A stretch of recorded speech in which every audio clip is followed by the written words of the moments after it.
The origin story. Yeah. Well, ironically, the way back in the early 2000s, I worked for a few companies in the area, kind of subcontracting or whatnot, and I decided, this is pretty awesome. I'm having fun doing it every weekend and enjoying myself, and the music's fun, and then the one company I was going to work for wanted me to move to Florida with them. So it was very intriguing. Like I was like, yeah, move down there, DJ weddings full time, and I was friends with him this whole time as well. And he actually said, why don't you start your own company instead of moving down there? I'm like, I didn't want to lose my best friend, so I was pretty selfish. yeah, well, but also the idea was great because then I was like, that's a really good idea. And then Energy Entertainment was born. Side note, my DJ name was DJ Energy at that other company. So Energy Entertainment. That's how that. And that was just you, and that was what, 07? 07 it was founded, yeah. Just me. And so you were doing it a ton on your own, Yeah. building that. On my own. And then that kind of went away. Right. Life happens, wife, kids. Got married.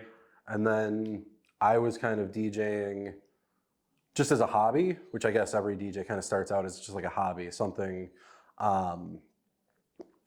screwing around with, going to Bills games, doing parties, just not making any money, just getting familiar with it. He was doing the thing with weddings, and then it was what, 2017? 2015 or 2016, 2015, somewhere in there. It's been a while now. And he just kind of reached out. Like, we've been friends this whole time. He said, I'm thinking about getting the business back together, like really doing it this time. Like, what do you think? Would you be interested? Because I never wanted to do it back then. I was 23, 24. I just Too busy DJing Bills games? I just wanted to party in my 20s. So we decided we're going to do it the right way. So we started researching, adding photo booths to the business, and how can we make this as great, not necessarily as big, but just as great as it can possibly be. And that's when we really started to work on like things that you didn't necessarily do back then, like web design, advertise, like how can we like go a little bit differently. And that's when we put our two heads together and realized that like we've got something here. That we needed each other, you mean? Yeah, kind of. And like the photo booth was, we added the photo booth to it, and that was like a game changer. It was kind of weird. Like I had a friend getting married, and we were putting the business back together, and they knew that. It's like, oh, we want you to DJ the wedding. That'd be great. And they kind of did the research for us. They're like, oh, all these other companies, they've got a photo booth. Do you have a photo booth? And we're like, no. So we knew we needed a photo booth, and we didn't know anything about it. We're not photographers. We know nothing about it. So what do? We just went out and bought like the best one you could buy. And because we're dumb like that, and it worked out for us though, you know what I mean? And now we've got what, 4 photo booths, a couple DJs that work with us. Yeah. And again, it's always just been about being the best that we can be, not necessarily the biggest that we can be, but just offering the quality aspect of it. That's how it was born.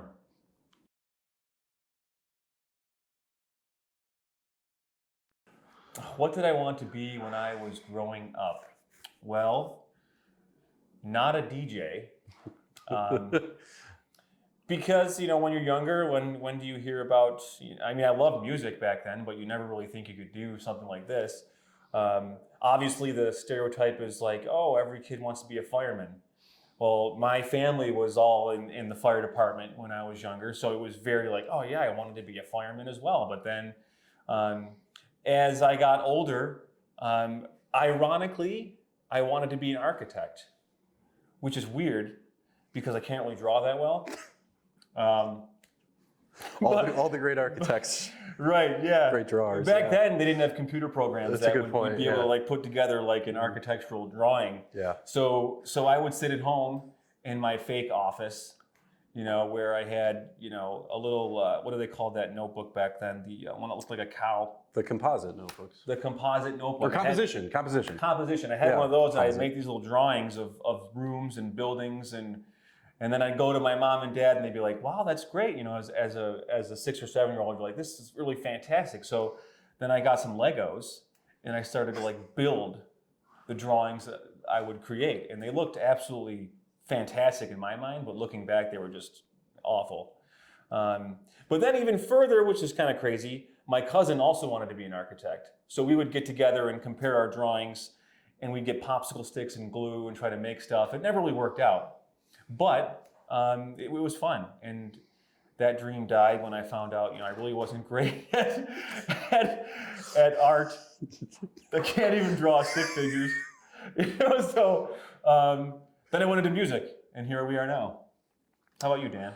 Oh, I don't know. Like, I guess I had the dream that any kid, boy growing up, wanted to be a baseball player or, some sports adjacent of something. That really is kind of what held my interest, and never DJ. Ironically, my ironic story, I guess, is like my dad is a musician. He was born like 80% deaf, and so he learned, but he still learned doesn't know how to read music, but can learn it by ear. So it's like really incredible, and he's this really smart guy musically, and so he can play the guitar, he can play the bass, the piano, like all of this stuff, and I never had any musical ability whatsoever. I couldn't pick up a guitar or an instrument or read music, like I couldn't do anything, I couldn't sing.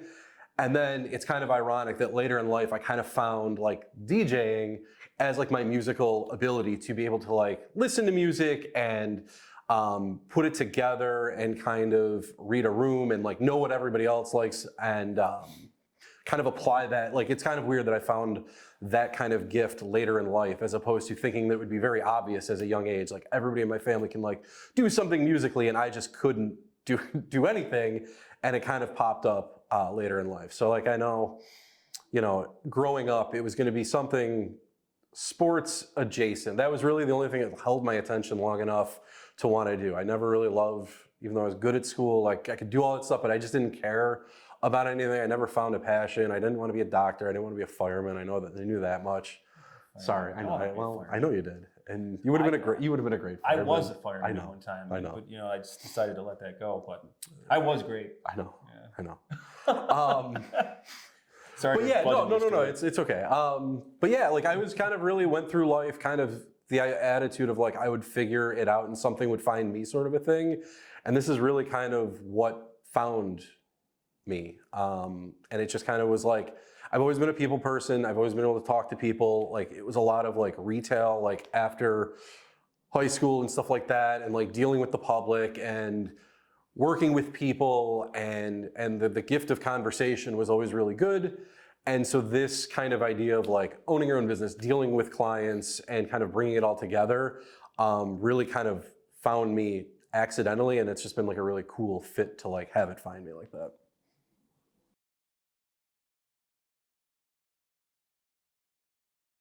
So favorite thing about the job, I'll start with, is really it's just interacting with people, meeting new people, and then getting to like you have this whole time where it's whether you start working with somebody and it's only 3 months, it can be 3 years, right? Like where people have picked out you as the DJ for their wedding, and you go on this journey together, and to have it culminate in like the biggest night of their life, and you're kind of like the last one there with them as the DJ. Photographers are usually kind of like they've already done their thing. Videographers have already done their thing.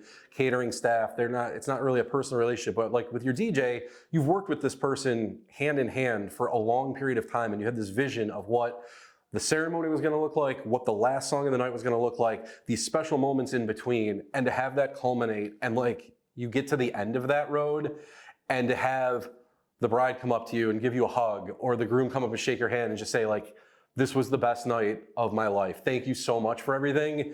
It is a feeling that you cannot even, I could not have dreamt that as being a part of this. Most people think that DJing a wedding is just playing music. Like, hey, I'm gonna go and I'm gonna play. And we've worked with like club DJs who aren't good wedding DJs because it doesn't necessarily translate. There's a personal part of this. And so, when we work with couples, we really treat them like family. Like our whole team is a family. And so we want them to feel like they can come to us with anything. And we've had people ask us, hey, do you know where we can get flowers from? Or who's a good photographer? They trust us with all of these huge, important things. And, I've been saying the last couple of years, like, what you pay for everything leading up to it, the preparation and all the stuff that goes into it. You get the performance for free. Like that's the fun part for us. Like having that, getting to the end of the line and seeing that kind of like the vision for everybody come to life, and whether it's somebody was emotional and cried, and because it was like a moment that you had an impact, the laughter, the surprises, like all of this stuff that you're privy to as the DJ ahead of time, and to see it happen is really, really something special. And that's like the thing that on Sunday morning, when like I've had a long weekend and a long week, I wake up and just like, you're tired and the coffee's never strong enough, and you know, the shower's not hot enough, but like you sit there and go, you know what, like this was awesome and it made it all worth it.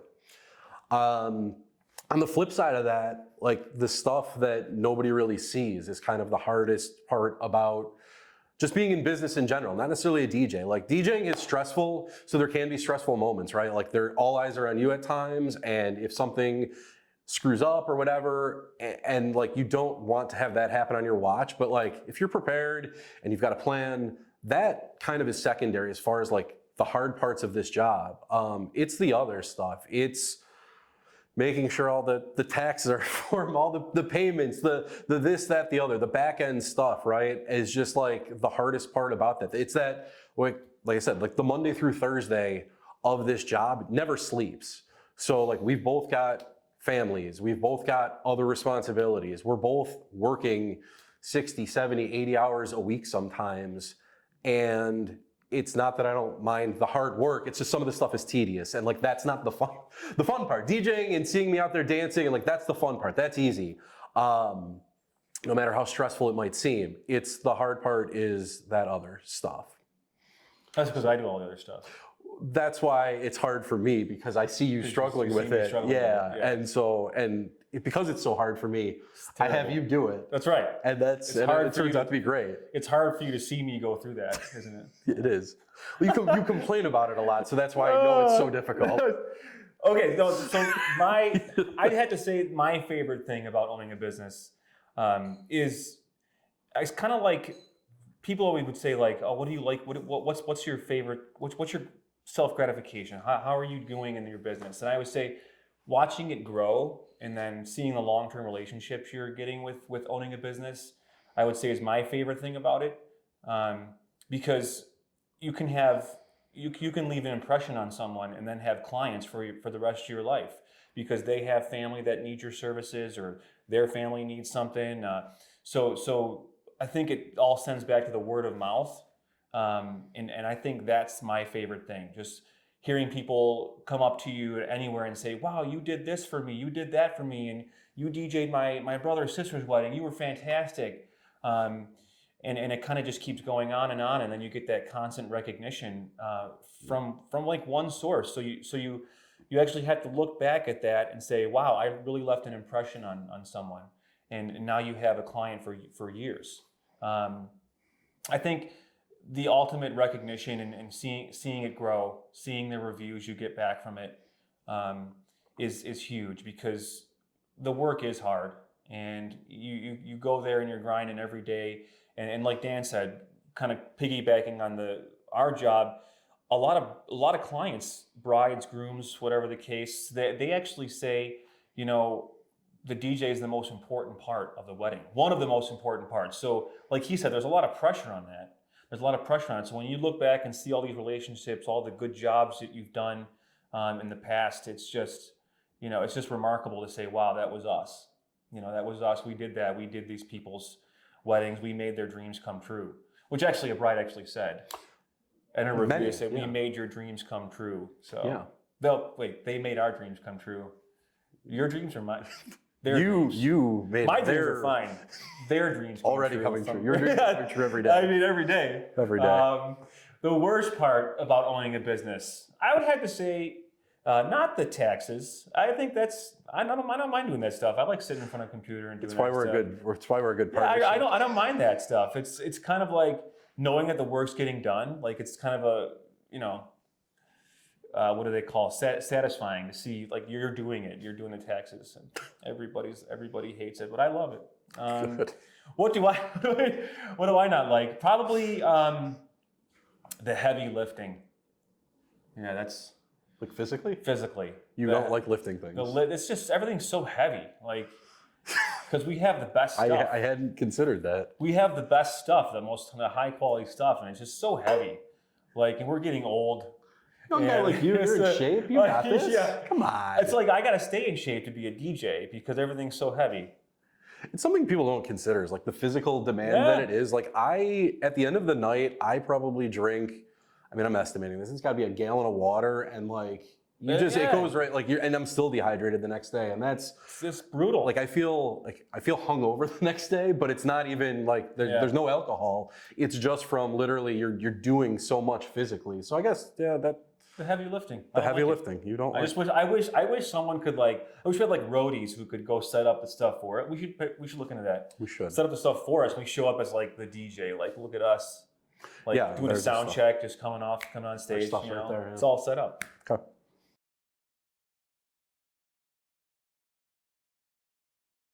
New trends in weddings, 2025. I would say yes, there are, and one of the most important ones that I have seen that's kind of come to fruition over the years is that people want things simplified.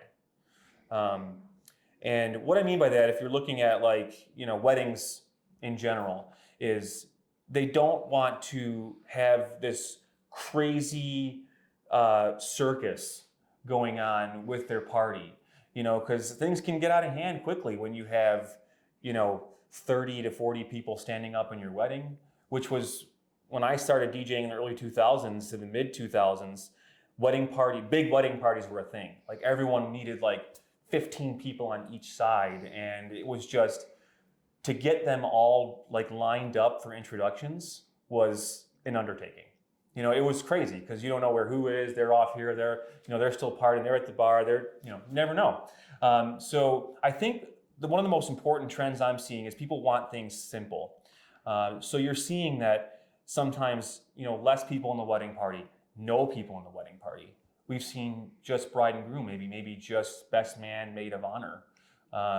We've also seen small amounts, no introductions, keeping things simple. Everyone coming in as a group rather than introduce people one at a time or per couple. So you see people introducing everyone as a group, like the whole wedding party or just the bride or groom side at once. And I think really I can see, because as a DJ, we're always looking around the room, seeing what guest reactions, how people are liking this. And the guests love it because it's not lagging, it's not dragging on. They love it because it's upbeat, it's energetic. You can see people are having more fun actually coming out for introductions in particular. But then when you move on throughout the night, there's not as many events or pomp and circumstance. It's kind of like, let's just get to dinner and let's have a party.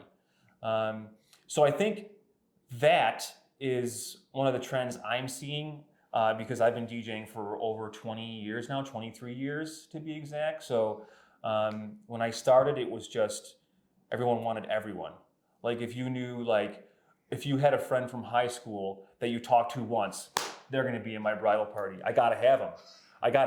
It's just there's just no way I can't live without them, even though you don't talk to them in 10 years. That was how it was back in the day, but now it's yeah, we have a best friend. We have two best friends. Well, we're not going to include any of them. Let's just have no wedding party and just keep it simple. So I think that's really making an impact, honestly, because guests want to have more. They want things to move along. They want to have fun.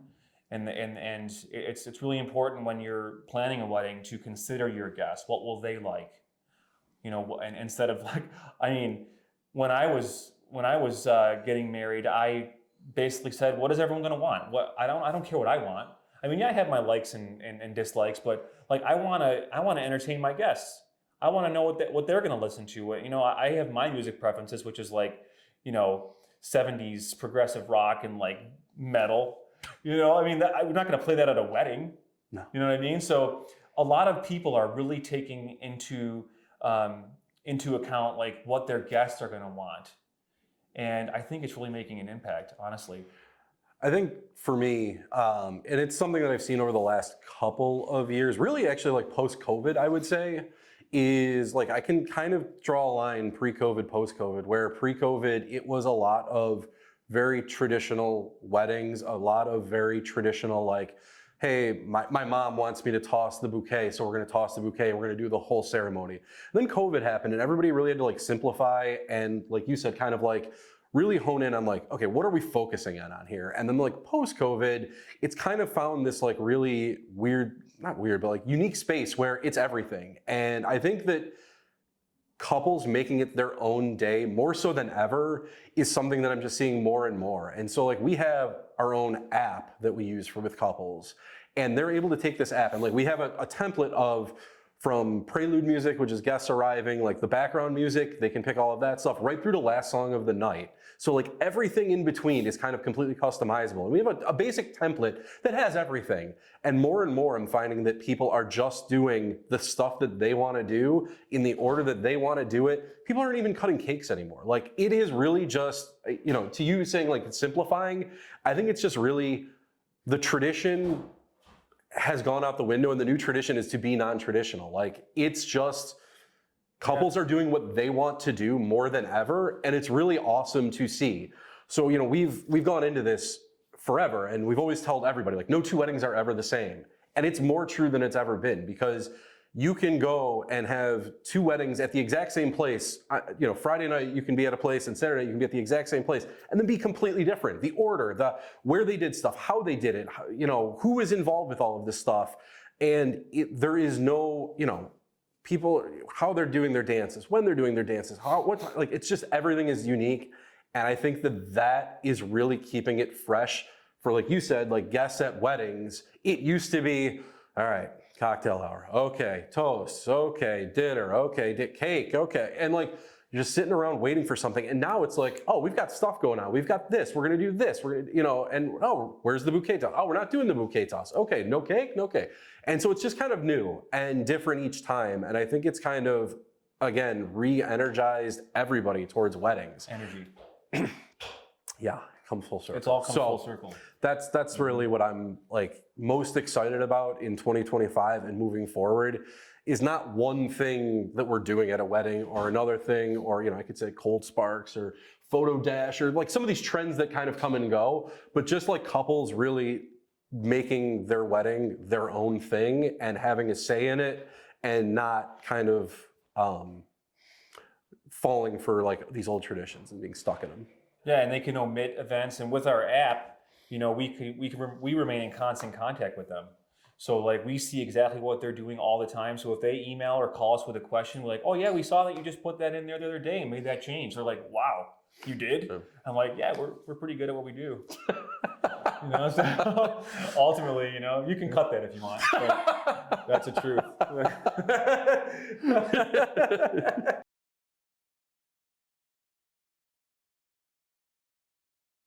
I would say one thing that sets us apart from other DJ companies is I say this every time I meet with a couple at a bridal show at the office is customer service. Because a lot of times when you're booking a DJ, you know, you just book someone for that particular day. Like it's years in advance. Some people book like 2, maybe 3 years in advance. And there's a lot of time in between the booking and then your wedding day. So you're booking for just one day in the future. That's a long time away. But I always say, what can we do from the time we book you to your wedding?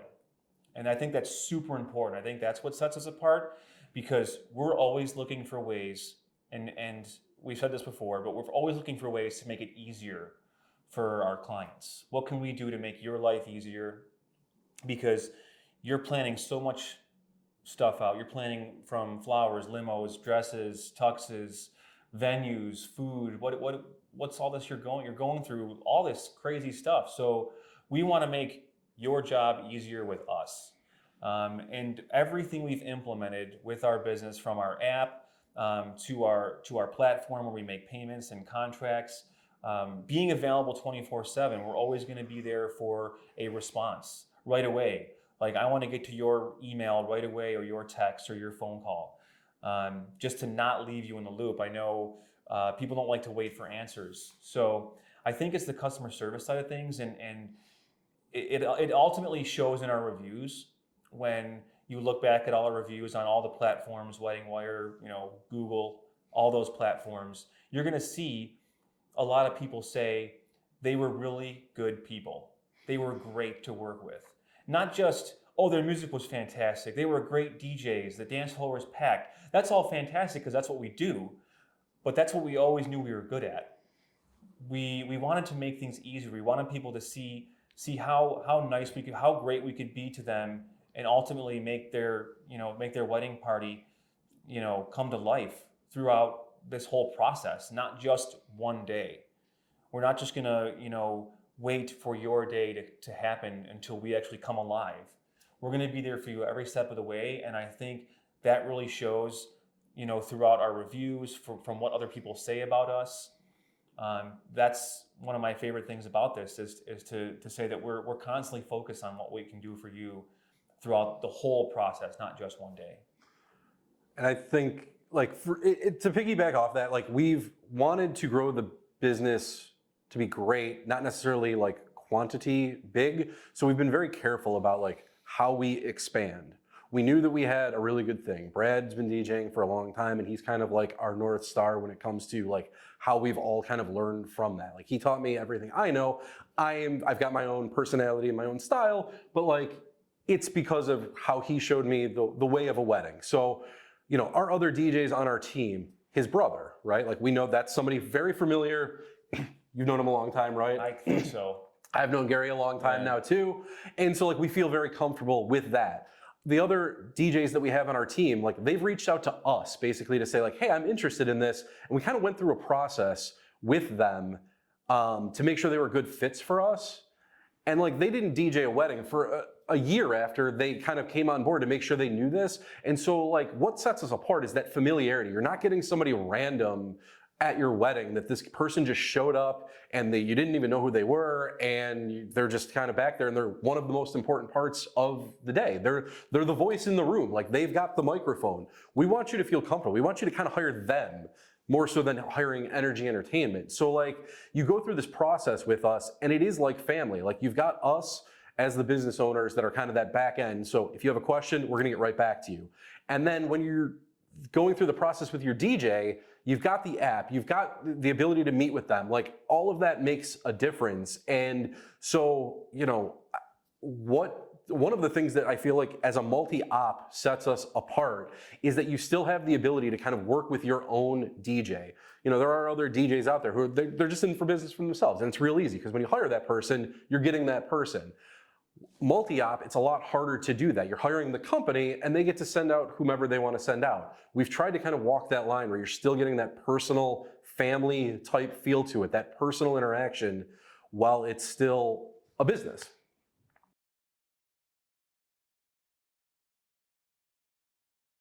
What a client can do when they book us, or expect to book us, I should say, is a lot of times when we meet them at a bridal show, or they see us on Google, or a friend referral, client referral, anything. They reach out and we provide free info consultations, info/booking consultations. So everything's done through Calendly, which we have for our scheduling, and they actually would be able to schedule a meeting either at our office, which is in Depew, Walden Avenue. We can do it Google Meet, virtual, or a phone call. So they can do that all through the Calendly process. They book the meeting, and then wherever the meeting takes place, we talk about their day. What do they want from us, and what we can do for them. So it's really one of my favorite parts of the job is actually being able to first meet a couple and go through, listen to them. What do they want? What do they want from our company? How can we help them? And that's like one of the best things about this business, is because then we can kind of cater to exactly what they're looking for. I've always been more or less a yes man, probably all the time. I never say no, really. I never say no. Like, if they come up to me with something that's absolutely out of left field, I would basically say, yeah, I can do it for you. Or I'll figure out how. If I can't do it, I'm going to figure out how to do it. And that's one of my favorite things too. I mean, I know we had that question about what's our favorite thing. I should have had that instead, but I think my answer. You're an innovator. My answer. You know, my answer was awesome in the other one, so I had to go with that one. You're an innovator like that. Yeah, you'll always find the answer. We will. Like we'll always find the answer to whatever it is. Anyways, I never say no. You never to say anyone no. because I want them to be happy. I'm like, wow, they did that. The one time I had to I re-recorded September by Earth, Wind, and Fire to change the date for them. So the one line is, do you remember the 21st night of September? I actually re-recorded myself singing it for the 7th night of September. He thought it was absolutely ridiculous. No, it was great. But then I sent him the recording and I sent them the recording like, wow. And you actually did it. So now I had that recording forever. I can play for my family on the 7th of September if I wanted to. Or any other couples. But then it got me thinking, I'm like, I could pretty much do any day of the entire year. So that could be one of our selling points for that song. You could do the month too. It doesn't have to even be September. I can re-record myself singing the month and the day. Yeah, you're really good. Anyway, back to meetings. You can piggyback on that. So yeah, when clients reach out, it's going to be constant communication. They can expect an answer from us. We'll tell you within 24 hours, but the reality is it's usually 24 minutes, if not even less. And then once we're talking to them, it is really just about figuring out what their vision is, setting up that meeting and having the conversation with them. Okay, this is what you need, this is what you want, this is what you're interested in, this is how you found us, how can we help you? Okay. And then once they're there, everything's done online. We've got an online portal system that they'll get their contract all electronically. They can pay a deposit electronically. One of the most common questions we get is do you have a payment plan? And the answer that we have is it's whatever you want it to be, right? So you can make payments along the way. You can pay it all at the end. You can pay it all up front. There's no right or wrong way to do it. My joke is always we make it real easy to take your money. So however you want to give me money, I will make sure it happens. So cash, Venmo, credit card, we take it all. And then once they're into our system, that's when they start using our app. So we create their event in our app. And like Brad said, we have access to it. They have access to it right from Jump Street. So you can start working on your music planning from day one. People do Spotify playlists, Apple Music playlists. You can import that right into our app. Mm-hmm. So if you've already been working on all of your music that you want to listen to, all this dance music, you can import it right into the app. And now we have access to it. You have access to it. You might already know what your first dance is. So you can start working onto it throughout this whole process. So again, like I said earlier, whether it's been 3 months, you're getting married this spring and you're a little late to the party, or whether you're getting married in 2027 and you've got all the time in the world, you've got access to this and it's whatever you want it to be. It's easy to add stuff, delete stuff, and you're in control. We're always an email away. So again, we don't have a ton to kind of go over between now and close to the wedding. About 60 days out from the wedding, that's when we have a final consultation. So even though we have this great app, it is not just AI, it is not just the computer. You're going to meet with us and we're going to have the conversations about all of these things that you want to have happen to make sure that it's perfect. People are very specific. We live in this age now where there's a billion different versions of every different song that's out there. So we want to make sure that it's the right version. We want to make sure that we're coming in at the right point. We want to make sure that whatever your vision is going to come to life the night of. We don't want to take anything to chance. So even though you put something in the app and you put all these great instructions in there, we're going to make sure that, okay, this is what we're both listening to the same thing. We're on the same page. So that way the night of, our DJs are there and we're going to execute and you're going to have your moment that you've been planning for 2-3 years, whatever the case might be. Their whole life. Weddings, they want to be married their whole life. So we're there for. That's what we're there for. Any couple who might be interested in booking Energy Entertainment, the best place to check us out is at our website, energyentertainmentwny.com. So energyentertainmentwny.com. We're on Facebook, we're on Instagram. You can send us a message anywhere. You can call us. We'll get right back to you. We can set up a consultation either at our office or virtually, whatever your preference is. We can even meet out at a coffee shop, whatever you'd like, we'll come to you, and we're happy to start talking.